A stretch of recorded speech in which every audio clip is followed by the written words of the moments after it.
las personas vienen quejándose, o ciertos sectores vienen quejándose de la poca presencia del Estado para poder ayudar a salir adelante en la pandemia. Y presentan al estado de bienestar como la solución frente a estos problemas, sobre todo en Latinoamérica, donde se quejan de los recortes que históricamente ha podido pasar, aunque si vemos en la práctica, vemos que sí ha crecido el porcentaje de aporte o lo que asigna el Estado a ciertos sectores como salud y educación, pero los sectores dicen que esto sigue siendo muy poco, que es momento de pensar en estados de bienestar. ¿Qué opinión le merece esto? A ver, primero habría que debatir, cosa que no se ha hecho, si los estados de bienestar han atendido mejor pues, las necesidades sanitarias de la población en una pandemia que otros tipos de sistemas. Antes comparaba pues, el caso, por ejemplo, de los países que rodean a China, estoy pensando en Hong Kong, Taiwán, etc., que el estado de bienestar es de una naturaleza muy distinta al occidental, mucho más pequeño, y que lo han hecho bastante mejor que estados de bienestar desarrollados, incluido, por ejemplo, el Reino Unido, a nivel de contagios por esto. Entonces, la primera conclusión es, ¿lo hace mejor el estado de bienestar que otras formas políticas comparadas al respecto? Es decir, vemos, por ejemplo, que países con recortes muy severos o con un estado de bienestar, digamos, menos desarrollado, como algunos países del este de Europa, o como algunos países muy duramente afectados por la crisis, como Portugal o Grecia, lo han hecho mejor que en muchos países avanzados. Entonces, es el primer debate que habría que haber. Después, el estado de bienestar. Hay un mito con respecto al estado de bienestar. Mucha gente piensa, tenemos estado de bienestar, como ve que los países ricos tienen estados de bienestar, piensa, si ponemos un estado de bienestar vamos a ser ricos. No, los países son primero ricos y después tienen estado de bienestar. Y el estado de bienestar depende de la riqueza previa que tenga el país. No es por el mero hecho de tener un estado de bienestar que el país va a crecer. Lo que pasa es que los países muy ricos pueden financiar estados de bienestar solventes, no al revés, no por el hecho de poner un estado de bienestar. Es decir, el Estado en el entorno latinoamericano no tiene medio, no tiene presencia. No, es normal porque los estados, la riqueza de los estados depende de la riqueza de sus países. A medida que vayan creciendo económicamente, tendrán estados más potentes. Pero para crecer también es necesario un estado que no intervenga demasiado y que no funcione demasiado en este tipo de cuestiones. Pero repito, la cuestión principal es el estado de bienestar lo ha hecho mejor que otras formas de Estado, o los países que no tienen un estado de bienestar tan desarrollado. Estoy pensando, por ejemplo, en los del sudeste asiático. Lo ha hecho mejor, antes de reclamar medidas de este estilo. Habría que ver cómo se resolvían estas circunstancias en otras épocas, en otros sitios o en ausencia de Estado. En unos países, por ejemplo, los Estados prestan el servicio directamente. En otros Estados, en cambio, el Estado paga el servicio, pero no lo presta. Son cuestiones, por ejemplo, el sistema alemán es un sistema pues, de cajas de seguros, ¿no? Los sistemas del centro europeo, de Suiza, por ejemplo, son de cajas de seguros. El trabajador paga un seguro con su trabajo y está asegurado sanitariamente. Y el Estado, en caso de pobreza, así lo que hace es pagar un seguro para esas personas, pero no presta directamente el servicio.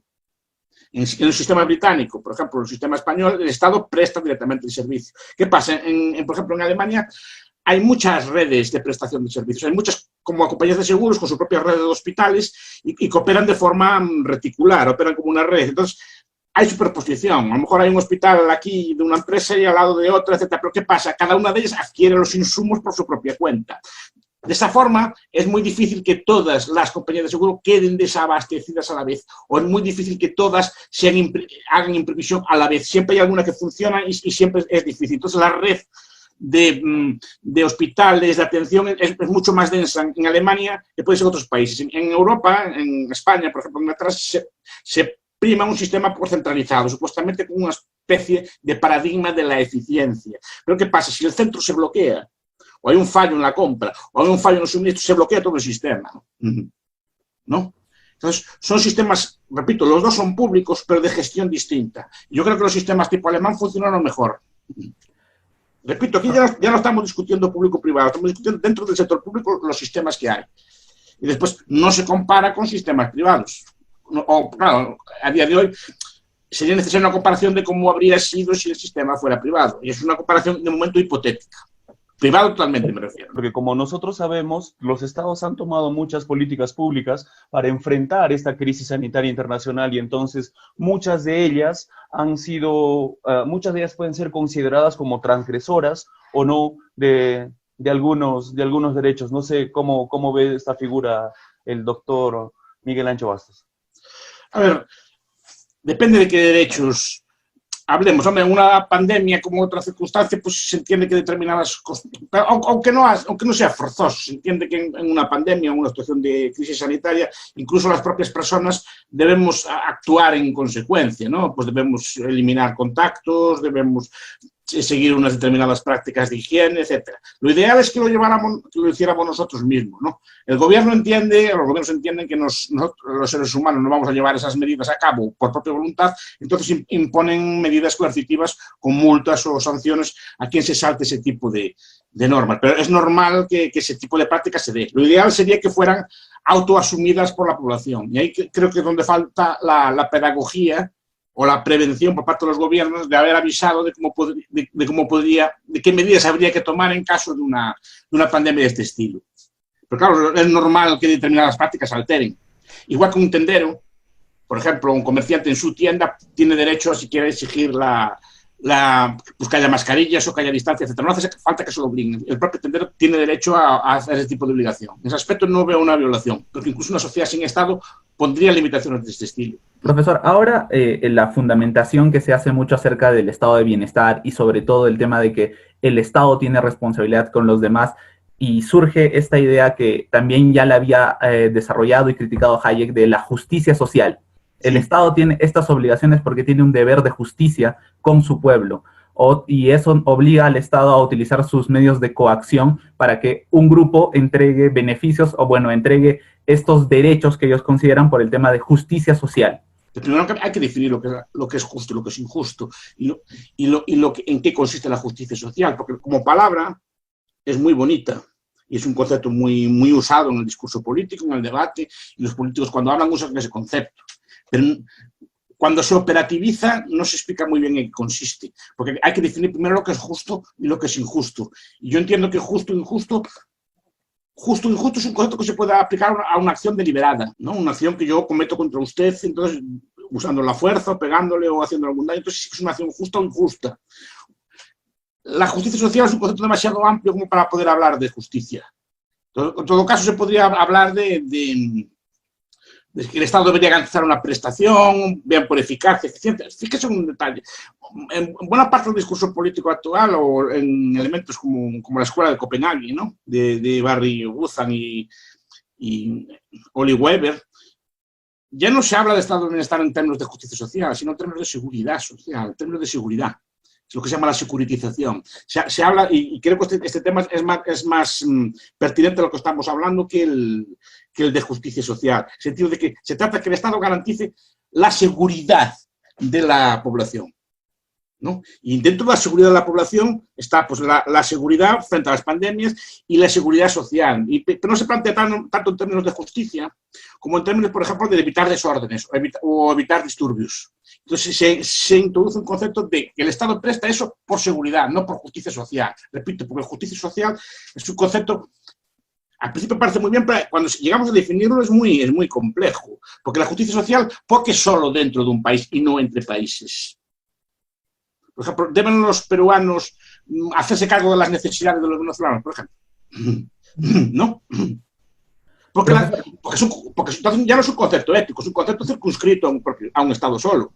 Es una especie de justicia social dentro de un propio Estado, pero no es un concepto filosófico, es un concepto operativo, ¿no? Y cambiar este paradigma, o sea, dejar de verlo como justicia social y empezar a verlo como prestación de servicios, como dice la escuela de Copenhague, cambia el tema de que ya no tendría yo derecho, porque eso es mucho lo que reclaman, el tema de yo no se trata en términos de derecho, sino que se presta para que usted esté seguro. Entonces el Estado es una especie de garante no de la justicia, sino de la seguridad.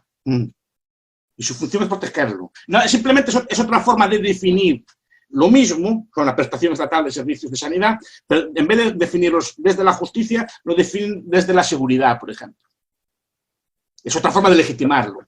Porque la justicia social, repito, Hayek, que lo cita usted, tiene un libro muy bonito, se llama En Derecho, Legislación y Libertad, el volumen 2, se llama El espejismo de la justicia social.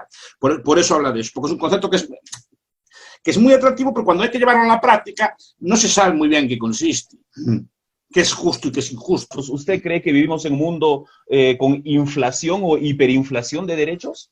Sí.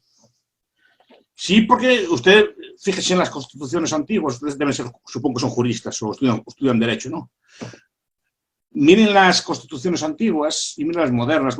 La constitución norteamericana eran constituciones relativamente breves, de unos pocos artículos y así, pero mira la constitución europea son 400, casi 500 páginas.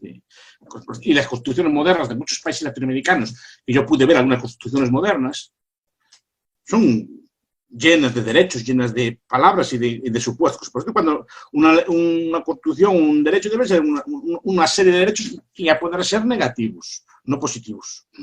Porque yo el concepto de derecho positivo entiendo de qué va, se puede discutir, pero no lo veo yo muy claro.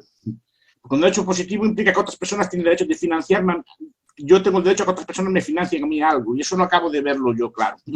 Como derecho me refiero, ¿no? Yo entiendo, como católico que soy, entiendo que hay un deber moral de ayuda y que hay una serie de principios, pero no que tenga yo un derecho.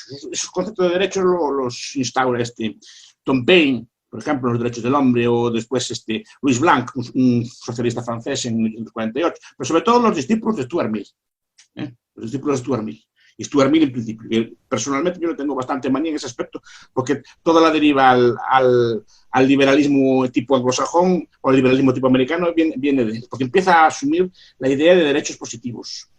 Para que los derechos positivos se van extendiendo sin límite porque no tienen límite.